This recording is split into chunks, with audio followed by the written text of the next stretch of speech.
All right, guys, welcome all to the FITBANKER Kilimanjaro Leadership Summit 2025 launch webinar. This is an info session for us to find out about Kilimanjaro Leadership Summit 2025. And who we have on here, or some people that will be joining us, are also people who have done FITBANKER's Kilimanjaro Leadership Summit in the past. We have people who are on this call who may have done this with us in 2017, in 2018, in 2019, in 2020, yes, in the middle of lockdown, or 2021, or started in 2020, came down 2021, because we did the New Year's Day Summit one of the years, and 2022, 2023, we will be sharing with you a short film of Kilimanjaro Leadership Summit 2023.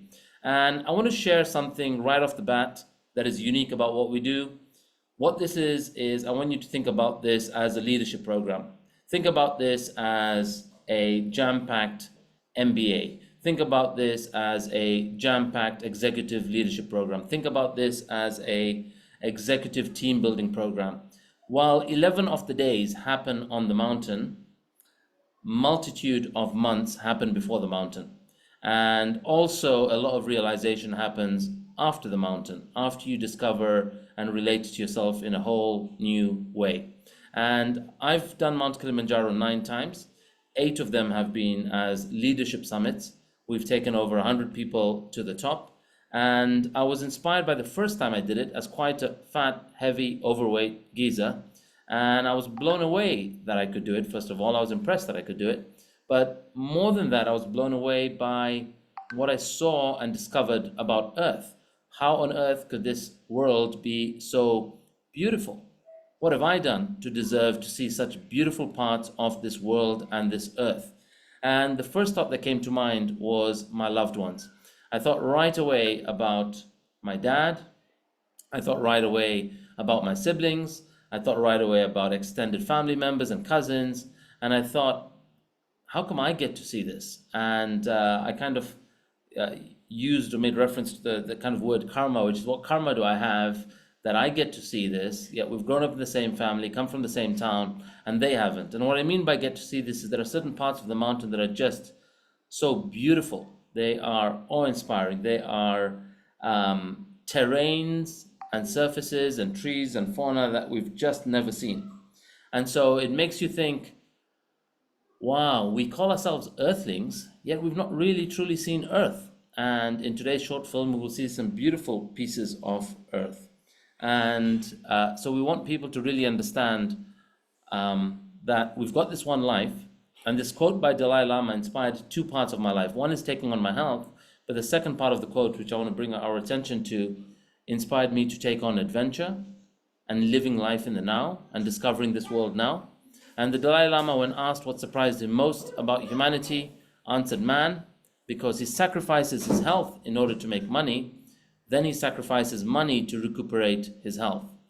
And this is the bit that inspired me about Kilimanjaro and what we do. And then he's so anxious about the future that he does not enjoy the present.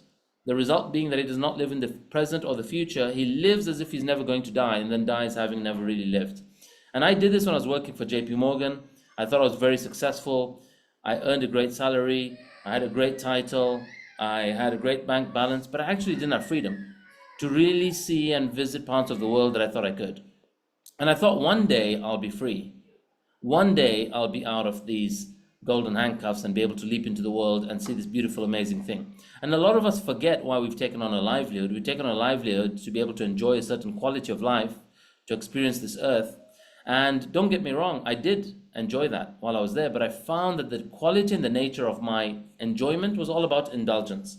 I would leap into always some form of indulgence, indulging in alcohol, indulging in food, indulging in various other pleasurisms, and it was so short term. And now I get true experience of this earth.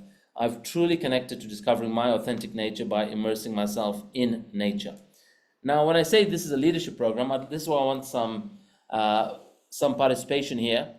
So you can raise your virtual hand here. I just want those of you that are here and you're thinking about Kili 2025, maybe 2024, or you're even someone that has done Kilimanjaro, but you want to think about an area that you've transformed or still would like to transform to take to the next level.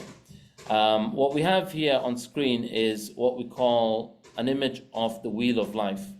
This is used in the world of personal development, in the world of coaching. And in the world of coaching, what we do is we look at all these areas of our life. Most of us think, hey, you know what? I'm acing my life. I got a great wife, I got great kids, I got a great job. What more do I want? But it's easy to focus on all the bits that are working out because we then just don't have to look at the other areas of life that we all have. And so the wheel of life allows us to look at all areas, like look at our personal growth, look at our contribution in life, look at our spiritual health, look at fun, look at romance, look at family, look at social life, look at health. And what you do is those little triangles that are going out of the center is where we shade the full segment of the circle. How much of that out of 10 on a scale of 1 to 10 are we acing or are we nailing? And when you do this, you realize, oh, like in this image here, you can see the area of health is a shorter segment highlighted, or family, or personal growth, or spiritual health. And it makes one realize, hang on, while I might be acing career and romance and my social life, I'm actually neglecting all these other areas. And so it's an opportunity for us to look at holistically at our life and our world and basically say, hey, I can make some improvement there. I can transform something there. I can flip something around. So I have a question for those of you contemplating Kilimanjaro in 2024, 2025, whether with us or with somebody else. But what we do is we make a leadership program out of this, and we focus on causing a transformation in an area using teachings of the mountain, the environment, the weather, the team. So what is a want you have? I'd like to find out from some of you. What, if anything, there's an area of your life you would like to transform or accomplish or achieve? If you could have anything, what would you want? Or if there's something you already have in your life, but you would like to transform your experience of it, what would that be? Who would like to share? Please raise your virtual hand. Please raise your virtual hand, and we'd love to. I'd love to hear from you. Let's go. Let's go. Let's go. Let's go. Raise your virtual hand. There's a button there. You can click on the button that says reactions, and there's an option that says virtual hand. I'd love to get some shares. We've got Pooja Morar's hand raised. Let me get 2 or 3 more shares, and I'd love 2 or 3 more hands raised, and then we're going to get Pooja's share. Who else would like to go in addition to Pooja? Let's go. Let's raise our hands. We've got Sandy. Let's have a couple more. Or else coaches that have relatedness with somebody you've invited, you can feel free to call upon them. I'd love to hear from Dipsha, especially if it's the Dipsha I'm thinking it is. All right. Pooja, why don't we start off with you? So for me, Ronnie, it's Sorry, Pooja, probably just for the benefit of contribution. everyone, just share with them, where are you joining Yeah, from? I'm in Perth, Australia. Oh, wow. What time So is it it's there? like 10 at night. This is dedication because I honor my sleep. Awesome. Thanks for being on, and thanks. We've Um, got everyone from the US and Canada right up to Australia. So thanks for being on, Pooja. So Pooja, no worries. what is it for you? What is the area of life you'd like to cause a transformation or a breakthrough in? For me, it's probably, I mean, health is an ongoing undertone anyway for the last Mm. few years, but probably from Kilimanjaro, it'll be personal growth and contribution. Okay, personal growth and contribution. All right, awesome. Sandy, how about you?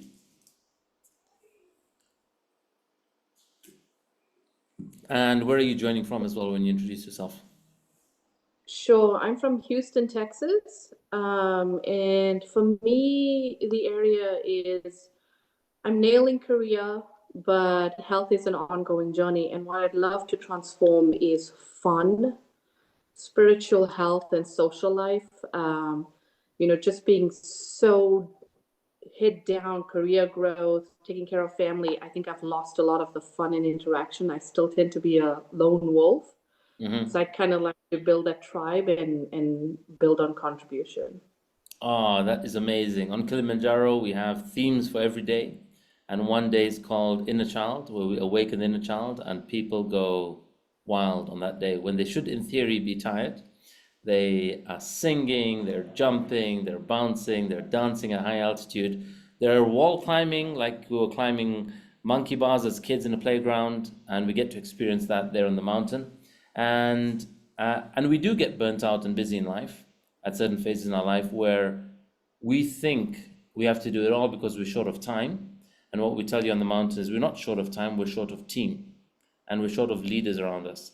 And on the mountain, we really look at how do we identify working and doing something together. And there'll be a beautiful quote in today's film from the amazing Jag Kumari about doing it together rather than doing it solo. Even Jag looks surprised. She's looking forward to hearing what it is. So hopefully you'll get something from today's film. Raj and Pri? Hi, Hey, Pri. I'm really looking forward. I'm really looking forward to the Where are you growth. joining from, Pri? The amazing Pri. Oh, I'm joining from Atlanta, Georgia, for those that don't Whoop, know me. Yes. So I'm really excited to grow in my personal journey in terms of climbing a mountain and conquering it. I've been wanting to do it for so long, so many years.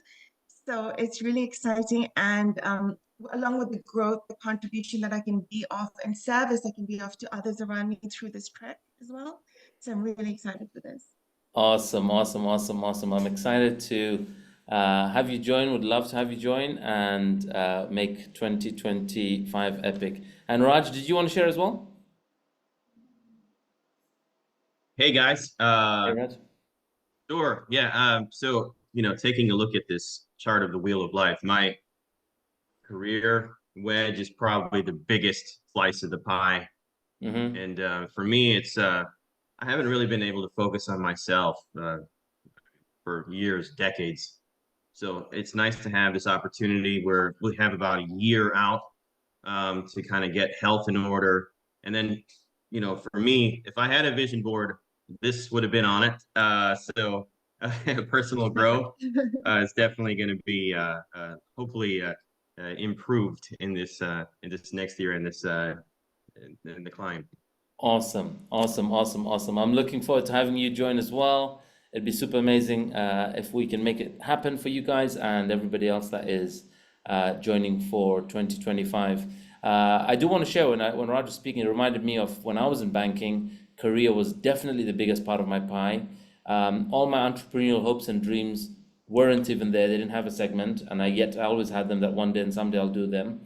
And I was not yet a dad when I was in banking, but I thought when I am a dad, how on earth will I make time for my family? And just a couple of days ago, today I was watching a film of the CEO of JP Morgan, Jamie Dimon. You should watch. It's a great documentary just come out on YouTube. And it's a beautiful film. And he is very well known, even when we were in JP, as a family man. And he makes a lot of time for his family. And I just think about what I get to do now that's transformed in my life is I saw when I was busy in banking, if I carried on that trajectory with my career being a massive piece of the pie, I could only think about who are the kind of child carers and nannies and babysitters that we would have that would be the ones that get to spend more time with my kids. That was my view, not saying that's of anyone else's, but and I thought I would love to. How on earth can you be successful here in the West and be as well spending more time with family? And today I get to do this, what I do in business, and we get to serve globally. And I get to spend a lot of time now with my kids, which I love. And I'm getting into football with them, and they're getting me back into football and awakening my inner child, which I'm really grateful for. And so that is also an expanding part of the pie for me. So anybody else, if you'd like to type in the chat an area of your life that you would like to transform, please do type in the chat, just so that you put some kind of context at play, at stake, before we go through the rest of today's session. Now, I know most of you here might be familiar with FITBanker and my story and journey from being a fat banker. I won't go through the long version of it, but a very short version of it is I was a banker with JP Morgan, vice president in London, and I thought I was living the definition of success.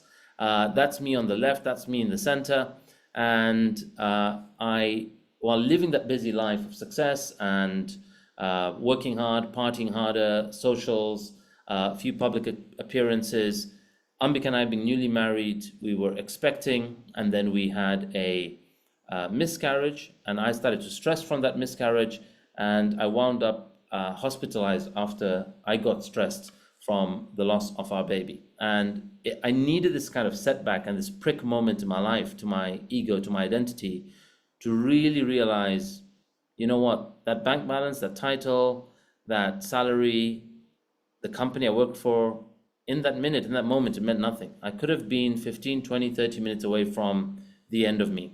And the next day would be my wife on her own. At that time, we didn't have kids, having to sort of hit reset or restart her life.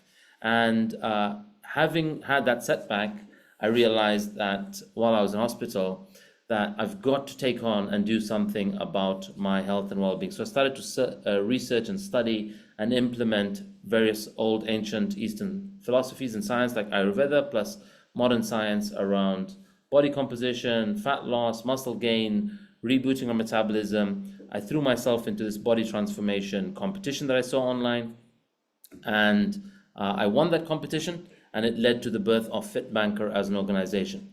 I had no idea that this would start to form and shape the next phases of my life, and I went on to inspire many people to take on the health, including medical professionals. There's a doctor from San Francisco. She's, I think, with Kaiser there. This is Ellie, who's one of our Italian participants. She lost 11.3 kg, went on to lose 20 kg, recently become a mom. These are another couple of doctors from Orlando, Florida, urologists. The guy on the left went on to lose 53 kg, guy on the right lost 36 kg. This is Simran, somebody who lost her weight, was the female record holder at the time. She lost 15.8 kg and then goes on to sign up to Kilimanjaro. And when she signed up, even I got slightly confronted, because I'll be frank, the first time we're going up Mount Kilimanjaro, and me having found it very hard the first time I did it, being 103 kg when I went up the mountain, she also appeared to me as slightly overweight. I found it really hard. I was the biggest guy in that group by size, by mass, and I struggled, but I still did get to the top. The others were athletic, relatively fit, had done enough mountains, are runners, are hikers, and they really, really struggled. So I was concerned about Simran. But because we really focus on training and the mindset and providing people with guidance around nutrition and hikes and organizing hikes, she really took on everything by design. There was a moment I had to have with her what I call a pattern interrupt conversation with her on the mountain. Took her out of victim state, turned her around, and we got her to the top. And sometimes that's needed on the mountain, not for everyone, but if we need to dig into anyone's psyche to have a conversation before they say, I'm done, I'm going down, we can make that contribution to them to continue to the top. And it was the hardest thing she had probably done till that point in time, and she did go on to go to the top. Post that, she lost 15.8 kg before Kili, 20 kg, 5 more kg before Kili itself, and then went on to lose up to 30 kg and recently became a mom as well. Now, I'm sharing these stories, and I'm going to share stories and images of others who have done it. There's a beautiful quote here, which is, before we take on anything, we should visualize. So part of this film screening, yes, you're looking at what was done and pulled off in 2023, which we'll all get to see in a moment. But part of also what's happening is that you're getting to visualize and see people going through this. What have they been able to pull off? How did they pull it off? And you're seeing like-minded people, like-sized people, like-aged people, like-gender people, like-career people, and people from all walks of life, different towns, different countries, different nationalities, different levels of fitness and training or not, take this on. And you really need to believe that if that other human being can do that, so can I. Something that inspired me when I went on was I heard that the oldest person to do this was 80-something years old. I know, and I'd seen images of people going up there who were paraplegics, which is they have there are multiple amputees. They don't have legs or hands, and they've been able to go up to the top. We've taken somebody up the mountain, in fact, in the last summit, who was born with one arm, and probably one of our strongest participants. And it's very easy at ground level to, first of all, have imposter syndrome for ourselves, thinking we're not strong enough or not good enough. And also, it's very easy to feel sorry or have pity for somebody who you think isn't fit or maybe has a limb missing. But it's completely not true. because on this mountain, anything is possible. And this mountain also has destiny. There are people I've seen walk through the gates of the mountain, something happens, and they need to leave the mountain. They're not permitted to carry on to the top. I've seen the fittest athletes get up to the penultimate night and then have to be turned down. So you can't do anything that you can't picture yourself doing. Something that will support you to the top is really focusing on your picturing process and your visualization. Make that really conscious and deliberate. And we do a number of monthly workshops online to connect with people. We even draft things like our obituary. How many of you have ever thought of drafting your obituary? Or doing beyond a vision board, what we call a legacy board, which is if you died having fulfilled on living your most successful life, what on earth will be spoken of you in terms of the legacy you left behind? And so here are people that have done this with us. This was the 2014 crew, the first group that did this, where I was one of the co-leads with Sunil Lat, who I give credit to, who is one of FITBANKER's truck leaders. He also is somebody that runs a phenomenal for conservation charity bike ride from London to Paris annually. He's somebody you must connect with. I don't know if he's on today's call, but he's one of our UK truckers, and he organizes a charity event. That's him at the back there underneath the signpost in the blue hat. And I'm the big guy in the Manchester United top in the front, and I was 103 kg, not knowing whether I could take something like this on. It was a group of 22, and out of 22, 20 of us got to summit. And one of our fittest males, 37-year-old athletic male at the time, got to the rim and then had to rush back down. So they didn't get to the Uhuru Peak, the highest point, but they summited at the rim. And another person that was with us as well, day 3 is what I call the giving birthday, one of the hardest days. And after the film, I'll share some more detail about day 3 and the days of on the mountain. So please do stay on to see what each day entails if you have any questions. And for some people, that day 3, depending on the route, day 3 or day 4 could be one of the days that gives us a real battering or a humbling experience. And we've got to really dig deep to continue beyond that. This is the 2017 crew, the first leadership summit that we did.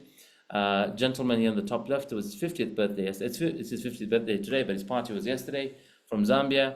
Anand and Dipti are like family of mine. They're up there. We have Pablo who joined from Switzerland. We have Emma who joined from Spain. We have a number of participants here who've come from the UK. We have Charlene who came from Zambia, was very concerned about her knees. And some of you watching this might be thinking, I'd love to do this, but I got knee issues. Well, Charlene was due knee surgery. She did Kilimanjaro. Just before having the knee surgery, she was told, you know what, maybe just go give it a go, see how it is, and we'll do the surgery after that. She got a lot of confidence doing Kilimanjaro. She had a little bit of pain, but she was able to do it. And we all have a little bit of pain on our knees and need knee braces at times. And then she absolutely popped her mountain virginity, and she went on to do multiple mountains and hikes. And she's gone on to do Everest Base Camp. She's gone to do Mount Elbrus. She's one of the few Zambian ladies that has done multiple summits. She's also attempted Aconcagua in South America. She's also done the highest peak in Australia. And she is going on to do more and more mountains. This is the 2018 crew. We went for world record attempt for the world's highest fitness class, which we did. It is the world's highest fitness class, just not yet been formally recognized by Guinness. But 11 of us in the end did 30 plus minutes of a workout at Summit. Talking of which, we have the amazing Urvi Shah on this year, and we are planning, we're working on it, we're working on world's highest fashion show this year. So don't reveal too much, but it's work in progress, and we are speaking to a fashion brand, and we're looking at whether they would be keen on promoting or launching a range of their products at Summit. And those of you that are part of 2024 have an opportunity to be part of it. Those of you that have done Kili before also have an opportunity to be part of it if you want to join again.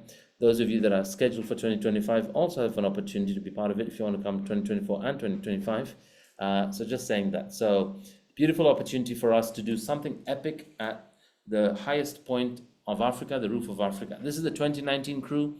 On my shoulders there is 9-year-old girl, Dia, who from the age of probably 6 or 7 has been saying she wants to take on this mountain.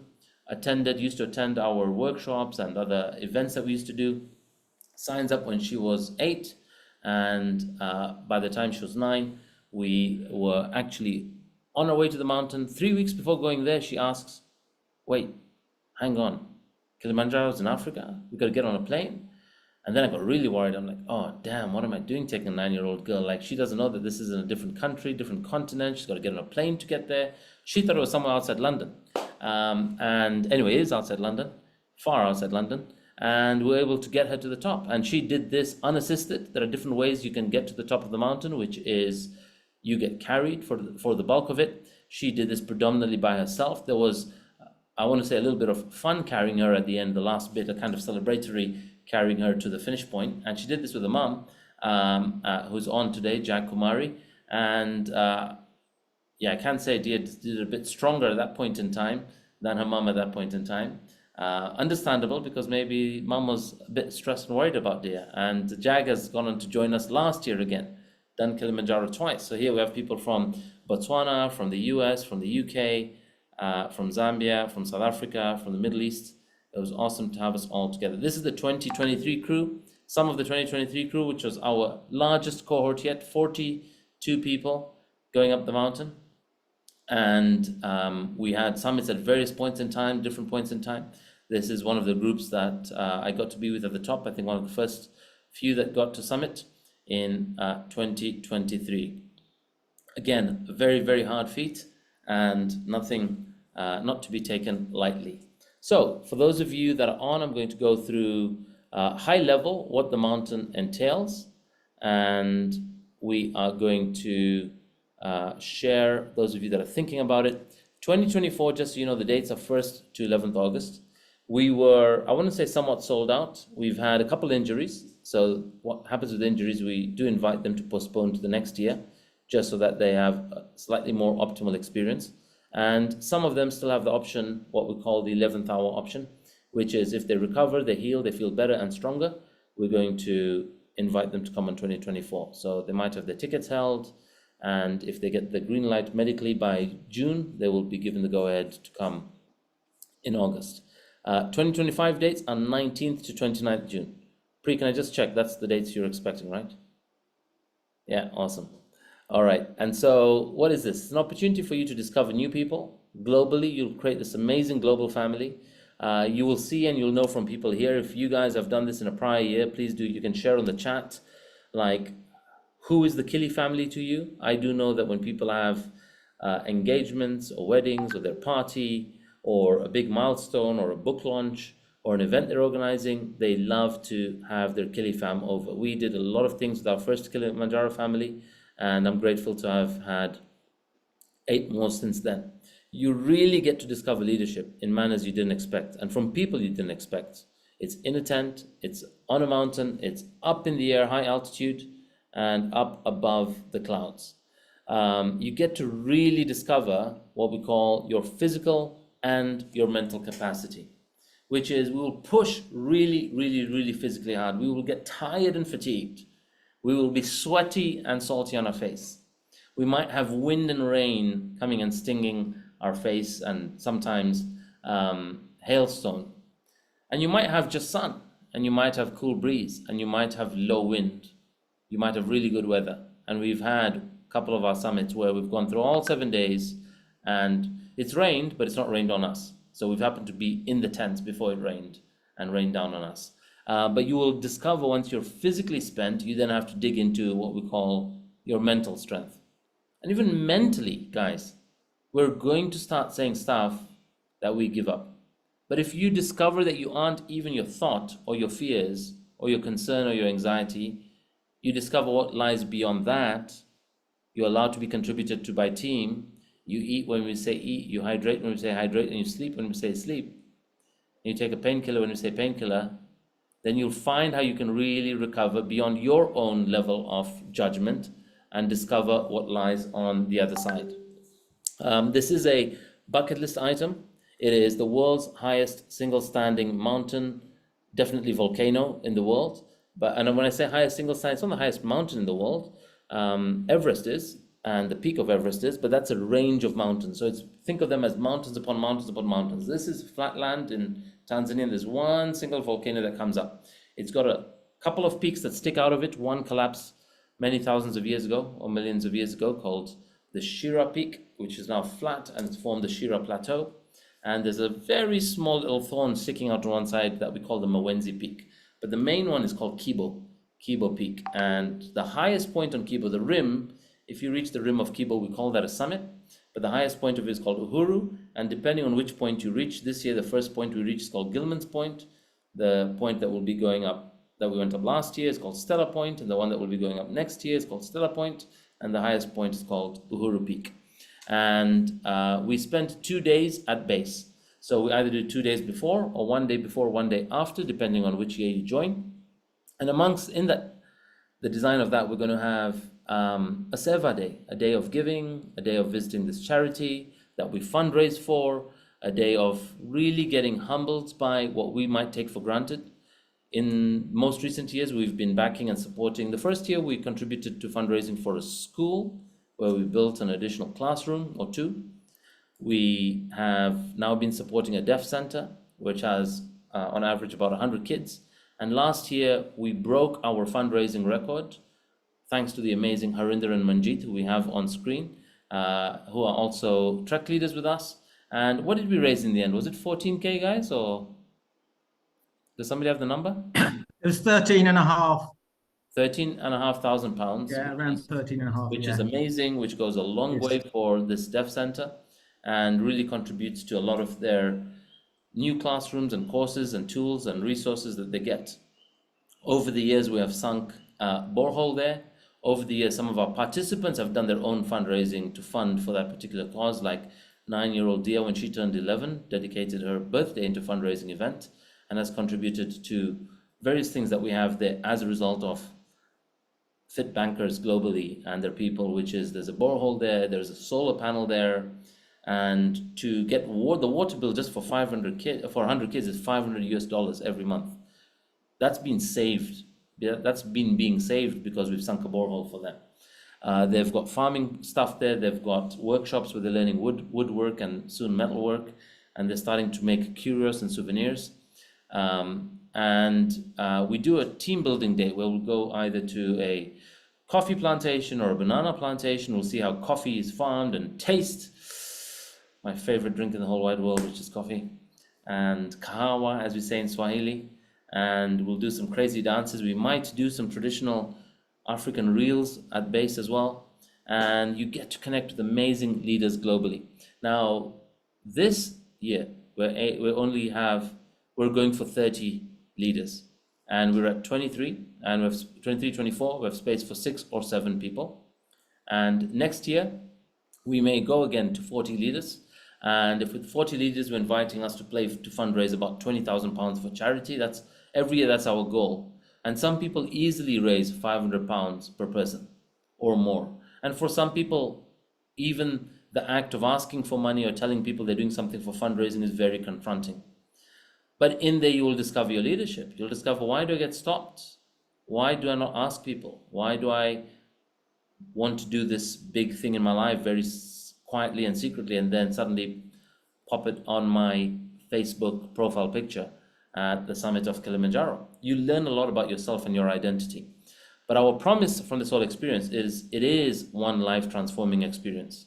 There is guaranteed no way, whether you get to the highest point or not, that you come down being the same person that went up the mountain. Because you will go through your hardest push, you might have your sorest legs, you might get to your lowest level of oxygen in the air that you're consuming, right? So at base, most of us have 20% oxygen in the air that we breathe.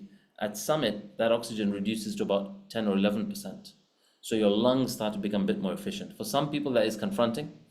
And for some people, it can have a health impact. And for some people, we have to say, okay, your body's just not converting enough at a quick enough pace into energy. So we're going to have to call we're calling summit for you. And we might call your summit at 4,000 meters, while the whole height is 5,895 meters. But you will get something from that experience nonetheless. From your arrival day to your departure day is 11 days, unless you're joining us on safari, where we go on for 4 nights and 5 days. This year, we're going to Zanzibar. And this year, you guys may not be wanting to do Kili, but you're like, hey, I want to come to Zanzibar. You can also come to Zanzibar 11 to 16 August. This year, we're going to be, and it's a very budget trip this year. We're going to get muddy, we're going to get wet, we're going to do a lot of water sport. So I invite those of you that want to join just for Zanzibar, please do get in touch with Hina Urvi ASAP. because we're locking down bookings for that. In August is a busy period, and so you do want to let us know early if you're coming. Kilimanjaro is the world's tallest single standing mountain volcano. The height is 5,895. That's 19,340 meters AMSL. Planes fly within a country at 15,000 feet, sometimes at 19,000 feet, sometimes at 35,000 feet. So when we're traveling internationally, we're normally about 30 to 35,000 feet when we're going from Africa to Europe, as an example. But many planes will fly at this altitude. It gives you a sense of what altitude we're walking up to. It's a walking hike. It's called a touristic hike, which means there's no technical climbing, there's no ropes, there's no picks. We may or may not need crampons, just depending on whether that time of the year there's been heavy snowfall at the top. We are doing next year Lemosha route. Last year we did Machame, which you're going to see. This year we're doing a route called Rongai route, which is actually latitudinal distance, the longest, 80 kilometers of surface area we cover. It's what we did in 2019. It's what the 9-year-old girl did. So any questions that you ask, I don't mean to diminish you, but I'm going to say, well, Dia did it. You can do it. So that's what we're doing. That's what we're doing this year. It has one of the highest summit success rates for females. I don't know why. It has got a very gradual incline for the first 4 or 5 days, and then day 5 it just goes like that. And that final push to get to the rim and get to Gilman's Point is the hardest push for many people. And then thereafter it's easy to get to summit. We spent 4 nights at base, so this is not even something I want you to even compare to another climb out there, because as a reminder, we're not doing a climb. You're doing a climb plus 4 days, 4 nights at base, 2 full days of programs, right? The first day we arrive, we're going to have a nice evening gown dinner, depending on what time we come in, and enjoy ourselves and make sure we can show people our manicures and pedicures before they get muddy up the mountain. And then after the mountain, we're in such a dopamine high, we still go clubbing that night for those that have energy. And on the mountain, we will go through all terrains. So when people ask me, hey, when's a good time to climb the mountain? When is not a good time? When will it rain? When will it snow? I say, well, you'll get all 4 seasons on the mountain. In 5 days, you can go from tropical forest of 30 degrees heat, 30 plus, down to at summit, if you chose to sleep at summit, minus 20 degrees. But in the daytime, when we're walking and sun has come out, it's only about 1 degree, 2 degree, might even be 5 degrees, 10 degrees at top when the sun is out. It's pretty warm. It's not that bad. And so don't be daunted by seeing minus 20. Minus 20 is the middle of the night weather in the crater at summit. And some people do sleep there. That's just not part of our program yet. But that's an 8-day option if you want to put an extra night to spend at the top. We will provide you with, you do need equipment and gear. We provide you all the equipment needed for the mountain, your tents and your sleeping bags. I want to really stress this. We're providing sleeping bags, and a good sleeping bag costs $200 to $300. So the fact that we provide them is a big saving from just our shopping list. And many other people, many other climb companies, you have to bring your own sleeping bag. Like the first company we did, for the first 2 years, we had to bring our own sleeping bags. We provide waiters, chefs, porters, hot showers on the mountain. Something very unique to us. Not many people do this. You'll see a little snippet of a steamy, saucy someone coming out of a hot shower on this video that we're going to play. And great fun and games with the guides and porters. Sometimes people get hyper excited on day 1 and want to do a lot of bhangra on the first night. I'm like, hey guys, manage that energy because we're going to need it for day 4 and 5 onwards.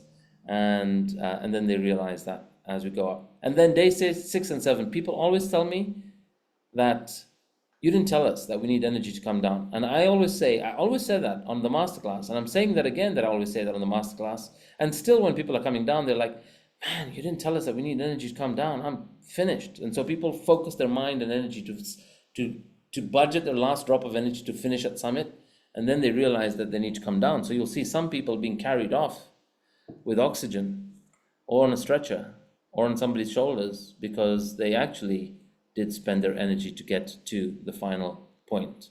So Lemosha route these are some of the scenes from but Lemosha route, the one that we're doing, starts here on the western side, and we go across this mountain from Forest Camp, Shira, what's called Shira 1 to Shira 2. We spend a night there, a night at Shira 2. Then this connects into what's called Machame route. This is the one that we did last year. So from day 3 onwards, we bridge into middle of day 3 route, we bridge into Machame. Day 3 is the giving birthday. And then that day we go and eat lunch at a place called Lava Tower, where Lava Tower is really the moment where we give birth and we discover the hardness of ourselves. When the going gets hard, the hard get harder. And then we come down that day, we eat and we push to 4,600 altitude, we come down to 3,800 Barranco Camp. Barranco Camp and Barranco Valley, for those of you that remember, how beautiful is that? You got the most beautiful rapids, beautiful waterfalls, beautiful sunlit slopes of the peak, Kibo Peak. And it is honestly what I call heaven. And I often joke and I say with people that if I ever die, I want to die on a mountain. But if I'm being specific, if I ever die and I die on a mountain, I want to be in Barranco Valley because it's so beautiful. And I say that with real gratitude and joy because it is truly, truly, truly heaven to experience that part of the world. Beautiful fauna, plants that you've never seen, 100-plus-year-old plants that we've just not seen, that kind of vegetation that we don't see at ground level because they grow only above a certain altitude. This is what I mean, that I know my dad worked so many years giving us a great life, 14 years of which he just spent going in and out of a shop of his business. To him, that was life. Go in and he could open about 20 locks to enter the shop on a daily basis with his eyes closed. And that was his life for 14 years of his life. And I just thought, wow, he's just not seen the world. He's going in there to provide for us. And I'd love to be seeing the world while providing for my family. And I'd invite all of you guys to be seeing the world while you provide for yours. And then we come down, we summit on day 5 at midnight, we start walking, get to the top, and we summit in the middle of day 6. And then we start coming down, we spend a night at Mueca Camp or Millennium Camp, and then we exit Mueca Gate, coming down Lemosha route.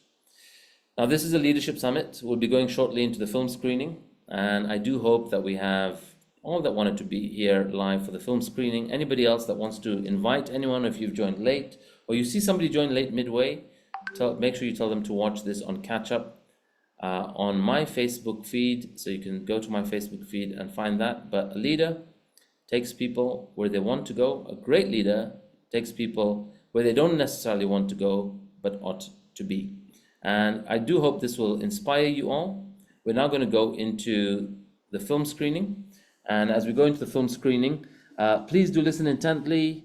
If you do have headphones, put them on. If you do have Bose loud surround speakers around you, please do put them on.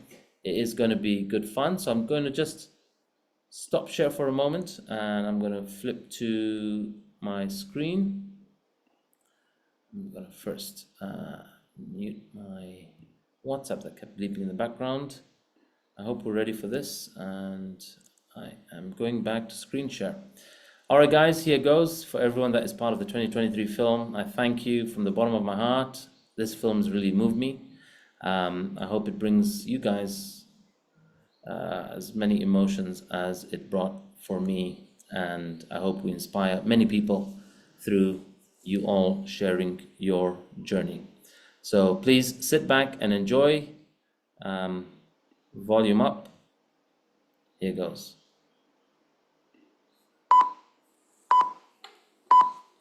So what motivated me to come was, I think it was more a case of, I don't do things in a spontaneous way. I've got older, and I think I have routines, and I just wanted to do something different.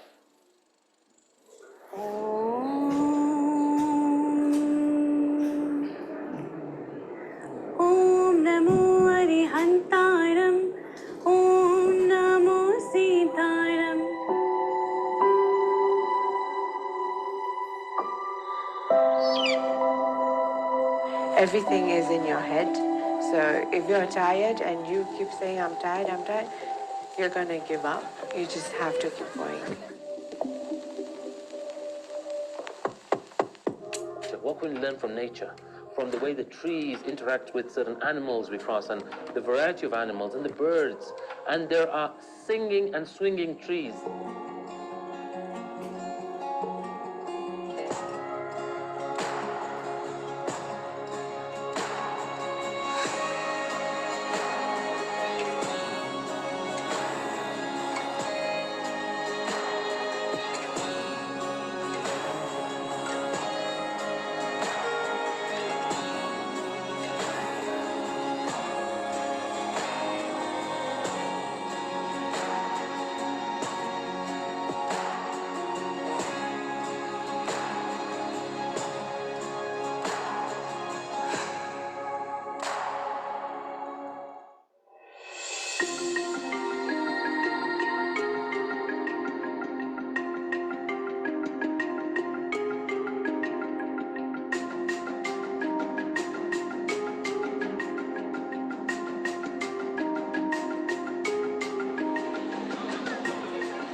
Hi guys, can I just check? Is it playing well for everyone? No, It's it really keeps on choppy. quite jumpy. It's a Yeah, bit. very A little choppy. chap. Bonnie, I've got it on my screen. Let me share. Okay, it's playing very fine from my end. Go for it, Hina. And just start again if you don't mind.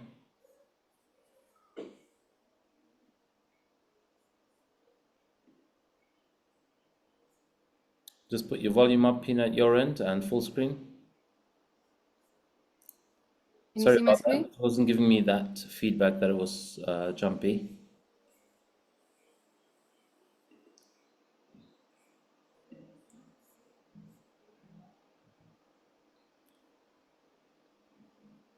Yes? No? Yeah, we can see it now. Go for it. And your volume up. It's not playing though. No, I'm going to press play in a minute. Hold on. Okay, we ready? Yeah. But what motivated Can me you hear? to come was, I think it was more a case of, I don't do things in a spontaneous way. I've got older, I think I have routines, and I just wanted to do something different.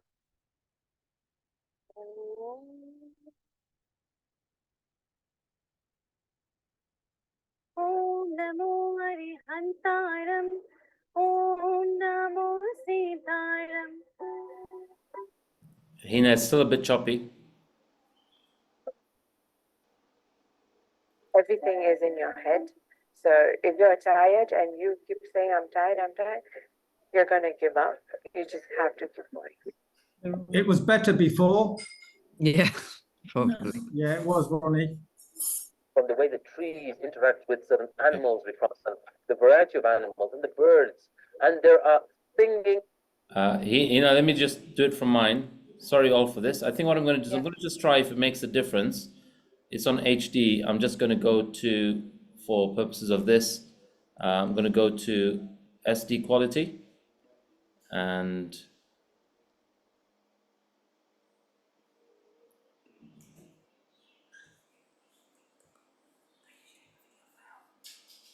no, it's on YouTube.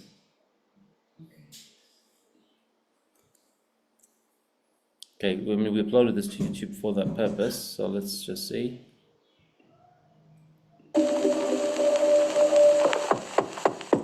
So what can we learn from nature? From the way the trees interact with certain animals we cross, and the variety of animals and the birds, and there are singing and swinging trees.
My name is Hina, and I'm one of the co-leads for FITBANKER Kilimanjaro trip. It's our day one today, and as you can see, the team is very excited. And today we are here at Machame Gate. In the bus, people were feeling anxious, nervous, excited. We also had tears, but we also had some laughs. Today, the expectations for me and the group is just take you pole pole, slowly, enjoy the views. It is absolutely a beautiful walk to the first Machame camp. One nation, tiende pamoja ni mtima umo, tiende pamoja ni mtima umo.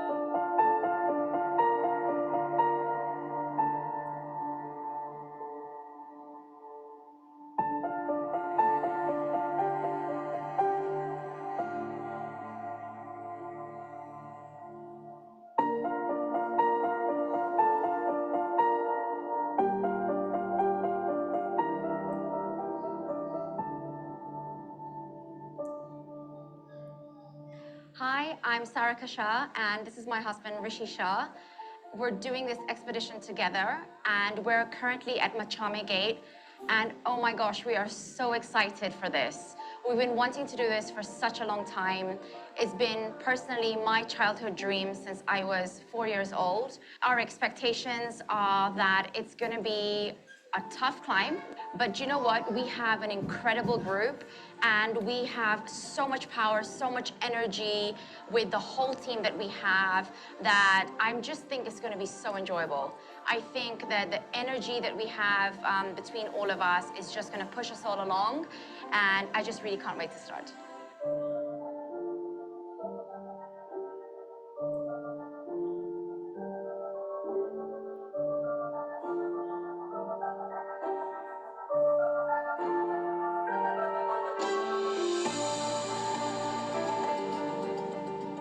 I've never done anything like this before, and I see it as an opportunity to push myself physically. I push myself in other ways outside of the physical side, and this is an opportunity to kind of do something I've never done before from a physical standpoint. So, yeah, I mean, if I can do this, then I can maybe do something, in the future as well. So, just to do something I've never done before and see what I can achieve, basically. We are hour and a half into the trek so far, and a lot of excitement, a lot of energy everybody has. It's good, nice scenery as well, so we're all looking forward to what's to come.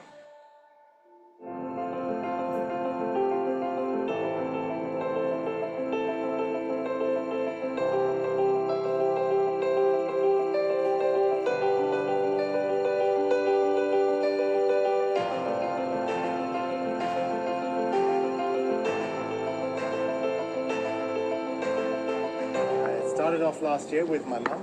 She goes to me, Shaq, I want to do something that I've never done before. I'm like, oh, okay. Me thinking, oh, she wants to get a massage or go to a nice country or something. She goes, I want to climb Everest. I'm like, sorry, what? You want to climb Everest? She goes, base camp. I'm like, okay. You want to climb Everest, base camp? Yes. I was like, well, look, you know what? We know FITBANKER well. They're doing Kilimanjaro, why don't we join up there instead? Everyone's in good shape, everyone's good spirit, and we'll make this happen.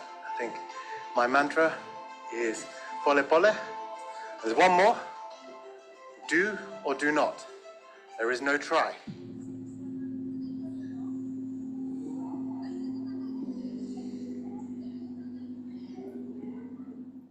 All right, guys, good morning. Well, first of all, a very big well done on day one and surviving your first night in the tent, which is really awesome.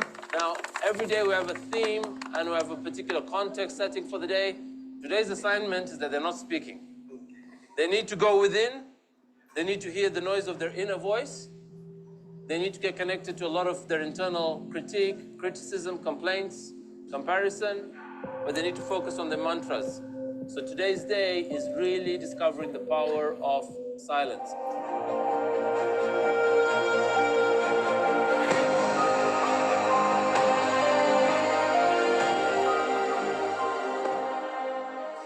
my dream was to actually come to the mountain and see the stars at nighttime. So yesterday, at about 3 o'clock in the morning, I really needed to go for a wee. So I went to the toilet and came out of my tent, and I looked up and I was like, shit, that's a lot of stars, and it was amazing. Went to the toilet, came back, and I just stood outside. It was like a dream coming true. So for me, that was such a highlight. My brother, who I'll come on to in a moment, he's a good guy. I hope and I pray that he gets everything that he wishes for. Seeing him on this trip, being with me here, has not only brought me so much strength, but it's renewed our connection too. We've always been quite close, but this has taken it to a different level. And so I'm really appreciative of that, and I'm grateful.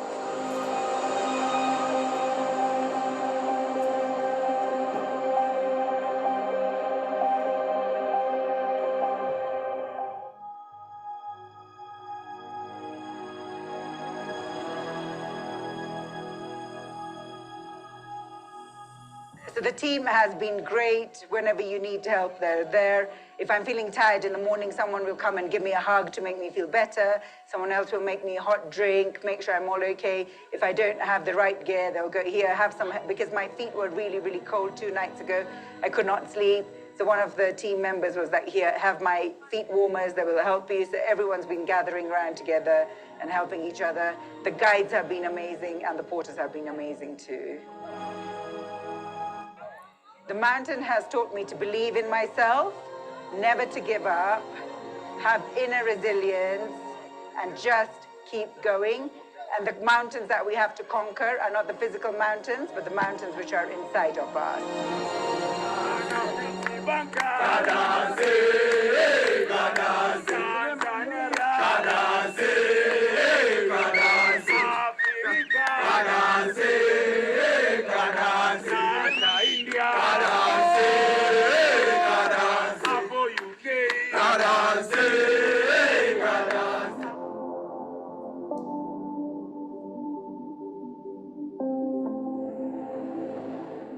I'm doing this summit because of my family. They really want to generate more income in future.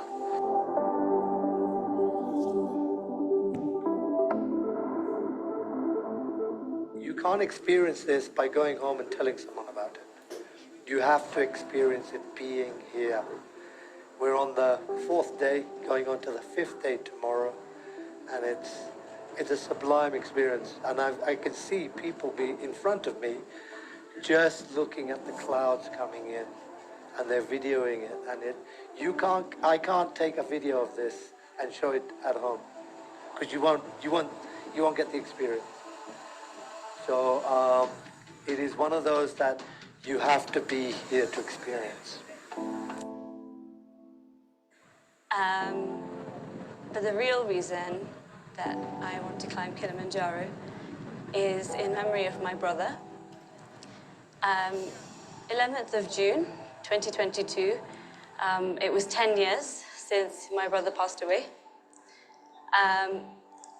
It was a shock to us all. He took his own life, and that was a very dark time for our whole family. And actually, he was born premature, so he was born at 28 weeks, so 12 weeks early. As he was growing up, what we didn't realize then was that he went through some difficulties. He really suffered from depression and from anxiety. And I'm not sure we knew enough about the signs, what to look out for when somebody is suffering like that. And even though I went for the counseling to understand, look, these are the stages of grief, and this is, what you should expect to feel, I feel like there's still been something left behind. Ever since that time, even though so many good things have happened in my life since. So one of the things that I want to do on this trip is when I get to the top, to Huru, I want to speak to him up and there in the heavens, and I want to ask his forgiveness, and I want to let it all go and be able to move on with my life without belief of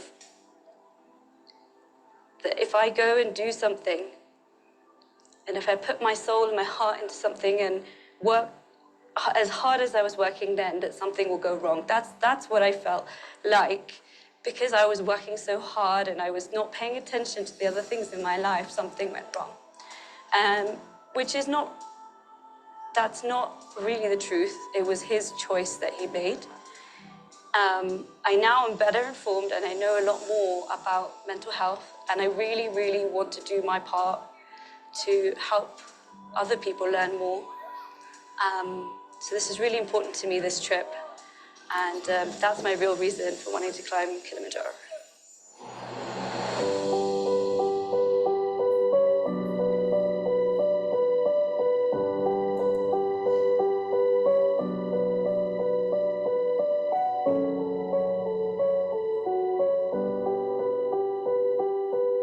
Ronnie has been great during all the days because he comes up and sets the pace for the day in terms of, setting a theme. As well as that, whilst we're walking, he comes to remind us how to breathe. The breathing technique has been the most important for me because especially when you're going up, as you climb and get into higher altitudes, you start to, the breath starts to slow down and you start huffing and puffing. However, the breath techniques that Ronnie has taught us have been really, really useful and very helpful. Of course, you walk very slowly, which is, the way to do this mountain, I would say. So they say pole pole, so a step at a time. But if you coordinate your breath with that cycle of walking, you will be amazed with the results you achieve.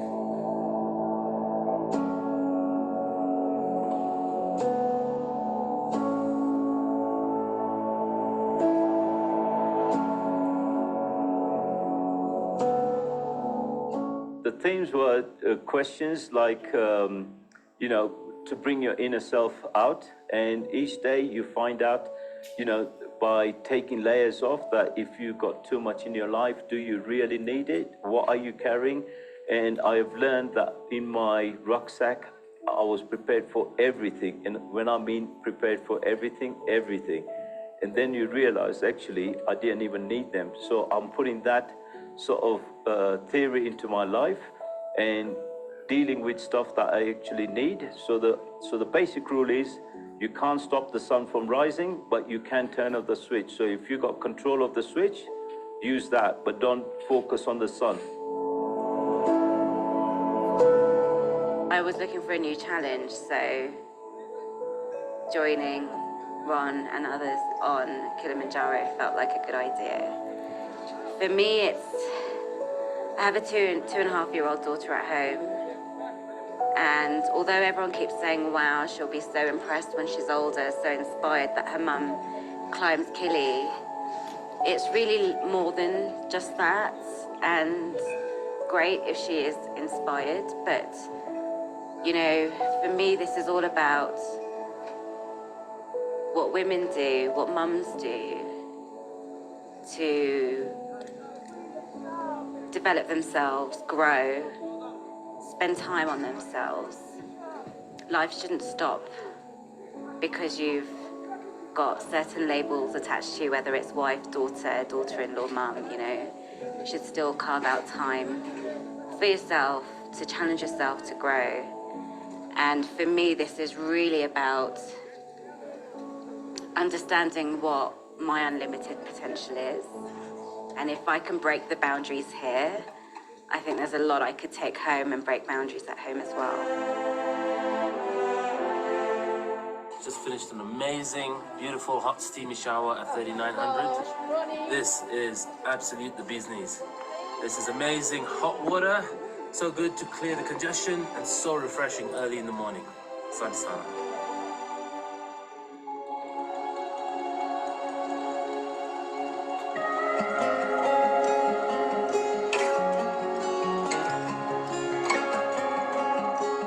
It's probably a great thing on every day, you know? So like on day one, the forest, you know, walking through, seeing the monkeys. It's very cute just to be in nature, see things that I wouldn't normally see in the city anyway. So just being in nature, seeing the sun, seeing the moon, it's been phenomenal, right? Like just to be above the clouds and then to see the clouds move in and out, especially near camp. Yeah, that's something else. Seeing the various different peaks from where we've been based. And the people are phenomenal.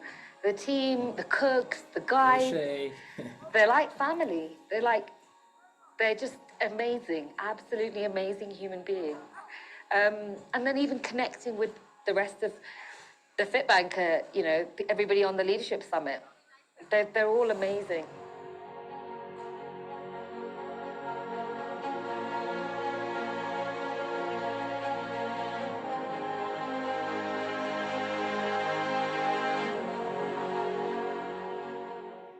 Piece of advice, I would definitely recommend this to anybody and everybody. It truly is a bucket list item. It'll push you to your extreme and, you know, in areas that you've never been, physically, mentally, you know, the whole deal. And I probably would consider this doing it again, perhaps a different route just to experience, you know, different zones of the mountain. I mean, it's a huge, huge mountain, a lot to experience. So I probably would do this again.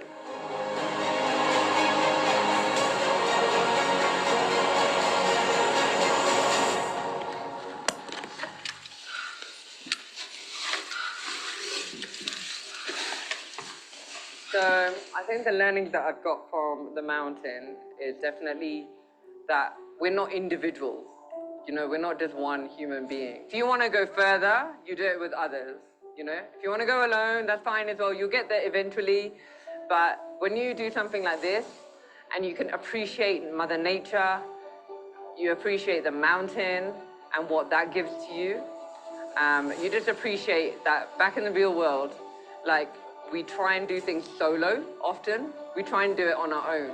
We don't appreciate the importance of doing things in a team, in a community, and having common goals. Like here, we all have a common goal we all want to summit.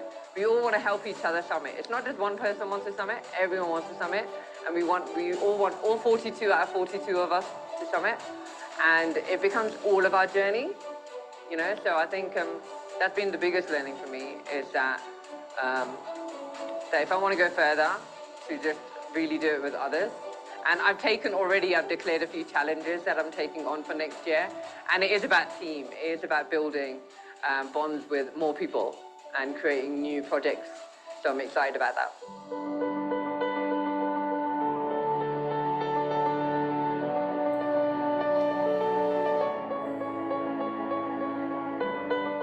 Have you ever been in a circumstance where you have to build inner resolve, but you didn't even think you had it? You didn't even think it was possible. It brings out that kind of energy and that kind of force. And that's what I think this transformational journey is about. It's about realizing you have something, even when you don't think you have. It's about realizing you can overcome, again, whatever obstacle is in your way, and you can do it no matter if your body is failing you, no matter if your mind is telling you you can't. Whatever is happening, still, you take the next step. You take the next step. Summit was fun. We started midnight, like at 10 p.m. we started. I was able to reach Uhuru Peak at 10:20 the next day. It was hard. I wanted to give up. I wanted to stop when we got to Stella Point. I wanted to turn around, but my daughter has been writing me little letters, and she goes like, "I believe in you. You can do it." So that kept me going. So it was mentally challenging to get from Stella Point to Uhuru Peak. My guide was the best person. If it wasn't for him, I don't think I would have made it. So the mental mindset preparation already came when we signed up with the FitBanker program, right? We've been having monthly calls. So from day one, we've had to put like vision boards and like you visualize that you're at the peak. It's on my vision board as well, where I have like the picture of what the sign is. So you just have to keep remembering that. So mentally already, like that's your end goal. That's what you keep thinking of, and you just have to keep going. We had to create a powerful mantra that we would use to motivate ourselves to keep going. Yeah, I should. What I've learned is I need to be grateful for everything I have in my life. I've taken everything for granted for so far. But being here for 4 or 5 days, I've learned that I need to practice gratitude and be grateful for all the little things that I have in my life, even the smallest things that I have. Mentally, I think I have a mindset. I know I can do stuff now, like climbing the walls or doing certain things. I didn't think I'd be able to do that, but now I know I can push myself and I can push my own barrier. I don't need to limit myself. Oh my God, Mom, you did it. I love you so much, and I'm so effing proud of you. Give yourself a hug and have some good sleep for your flight tomorrow.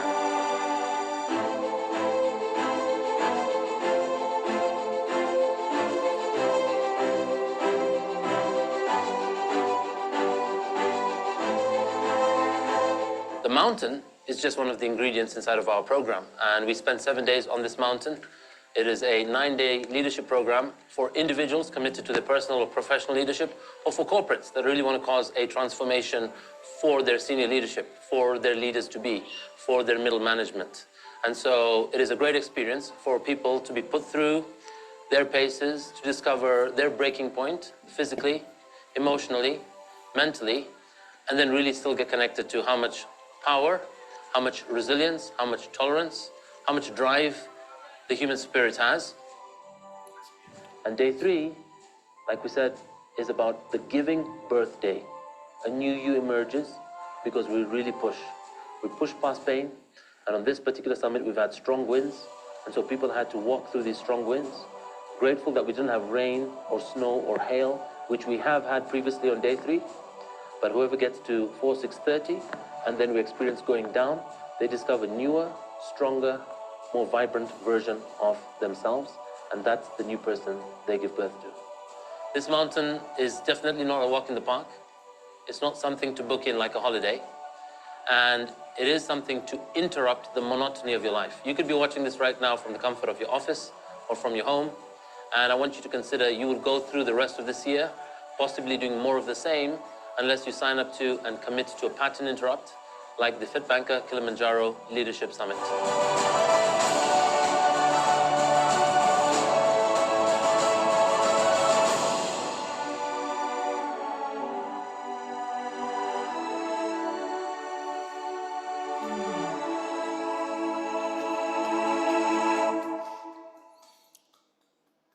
Awesome, awesome, awesome, awesome, awesome. I hope you all got to enjoy that. I hope that equally moved you and took you back to where we were.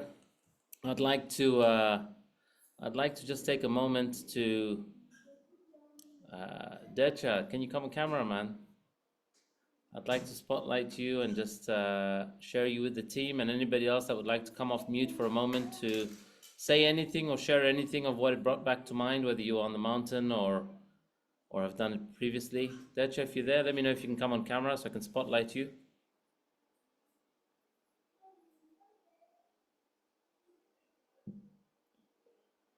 Decha. He's there. Don't know if he's can come on. Anyway, we'll see if he'll come on when he can. Anybody else like to share anything that they got from it, anything that came back to mind? Apologies, I turned off some of your cameras. You can turn them back on just to minimize the bandwidth and the speed of what was flowing through. Jag? Oh my God, I forgot how hard it was. It all came back. Oh God. Yeah, and I've done it twice now. Nice now. And you also said that, by the way, when we were on it the second time, that you forgot how hard it was the first time. Yeah. But by the time we did Summit, I realized Summit was actually easier than the first one. The Summit felt easier compared to the first Summit anyway, in 2019. But yeah, wow. Like, there were so many of us. Oh my God. Like, and we just did so much. Like just looking at everyone and just seeing some of the faces now as well, like Hitesh and Asmina, like hey Asmina, Mo, and just like oh my god, Dharmi, oh god, Oh, yeah, Dharmi, your share. hey, there you are. Jigna, Harinder, Manjit, like all of it, like just what we get to be. Like it's just really like, oh my god, like if I can do Kili, I can do anything. Like, you know, I'm kind of like going through, you know, we're always going through that growth, right? And it's just it was just such a reminder that we're so capable of doing hard things, you know? Awesome, Jack. Anyone else? Dharmi, how was that for you watching that? I'm really hoping Hina didn't leak the link to you beforehand. No, not at all. That was super emotional watching it, but yeah, I mean, I am rebirthed. Like, I have come back a much more content. It was very cathartic. It was an incredible experience just because it was so enjoyable, like with the amazing team. I am missing a lot of you a lot already, but I mean, it's given me the confidence to move to a new continent, right? So I'm calling in from Singapore, from Asia. I've moved here with my family. You know, it's just this is a new lease of life, and that the trip to Kilimanjaro summiting with this team, I mean, it was just the perfect way to start this new phase of life. Just completely, I feel so unencumbered now, and that's like a culmination of all the webinars, the prep hikes that did for the. I think I did for 18 months probably. You know, it was the first when I joined, and I just I think I would have got there. I think, but I don't think I would have got there in the spectacular fashion like I did with the people I did, with the experience I had. You know, huge thanks to all of the team, especially big shout out to Hina, of course, who has, you know, held my hand through so much of this. Any questions, whether it was kit, whether it was, you know, what do I wear on which day, you know, any detail, no detail was too small. You know, like so many people, I can't begin to thank all of you individually. But that was really emotional to watch, but so beautiful. I can't wait to see the link and just spend some time with it. Awesome, Dharmi. Anybody else? We're going to now just go into what the 2025 one entails in a moment, but if there's anyone else that wants to just share anything, or anyone who's looking at 2025, like something. Yeah, I'd like to say something. Yeah, Harinder, and we've got Dech on camera. Yeah, so for us, we knew that we were going to get to the top. Yeah, that wasn't the issue. And what made it for us was spending 10 days with 40 people that we'd never met or we had known before. And it was the journey for the 10 days, the 7-day trek that actually made it for us. You know, we walked away from that with 40 friends for life. Yeah. Some of them we knew before and others that we met on the way. And nothing can replace that. It's so emotional seeing everyone here today. Bring a tear to my eyes. You can feel it in my voice. And yeah, we just love everyone. So thank you so much, Ronnie and Heen. Awesome. Thank you. Thanks so much, Harinder. And Director Decha, man, we'd love to hear from you. Decha, are you there?